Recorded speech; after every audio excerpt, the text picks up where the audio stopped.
ఎందుచేత అంటే అనేకమైనటువంటి పురాణములలో ఉన్నటువంటి విషయాన్ని తీసి క్రోడీకరిస్తే తప్ప సుబ్రహ్మణ్య స్వామి వారి యొక్క అవతార ప్రశస్తిని గురించినటువంటి ఒక సమగ్రమైన స్వరూపము ఆవిష్కరింపబడదు. అంతటి పరమ పవిత్రమైనటువంటి అవతారము సుబ్రహ్మణ్యావతారము. ఆ సుబ్రహ్మణ్యుడిగా, స్కందుడిగా, విశాఖుడిగా, కుమారస్వామిగా, నైగమీషుడు అన్న పేరుతో, అనేక పేర్లతో, కార్తికేయుడు, ఇన్ని పేర్లతో ఆయనకి గుణముల చేత ఆయన సంబోధింపబడినవాడు కాడు. సాధారణంగా లోకంలో నామములన్నీ గౌణములు, అంటే ఒక గుణాన్ని వ్యక్తం చేయడం చేత ఈశ్వరుడు నామములు వస్తూ ఉంటాయి.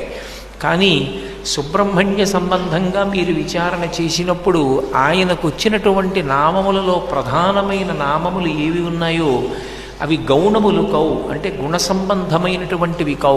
అసలు ఆ అవతార స్వీకార సమయమునందు ఏర్పడినటువంటి వివిధ పరిణామములను దృష్టిలోకి తీసుకుని సుబ్రహ్మణ్యుడికి అనేకమైనటువంటి నామములు వచ్చాయి. ఇందులో మీరు కొంచెం జాగ్రత్తగా పరిశీలనం చేస్తే అసలు సుబ్రహ్మణ్యేశ్వర స్వామి వారు ఎక్కడ వెలిసి ఉన్నా కూడా ఒక మహాజ్ఞానిగా నిలబడి ఉంటాడు. ఆయన తనలో తాను రమించేటటువంటి స్వభావంతో ఉంటాడు. ఒక బాలుడిగా నిలబడి ఉంటాడు. అలా ఉండడానికి కారణం శంకర భగవత్పాదులు బ్రహ్మసూత్రాలకి భాష్యం చేస్తూ ఒక చోట అన్నటువంటి మాటని ఆధారం చేసుకుని సుబ్రహ్మణ్యేశ్వర స్వామి వారి యొక్క అవతార ప్రశస్తిని గురించి పరిశీలించడం జరిగింది పెద్దలు.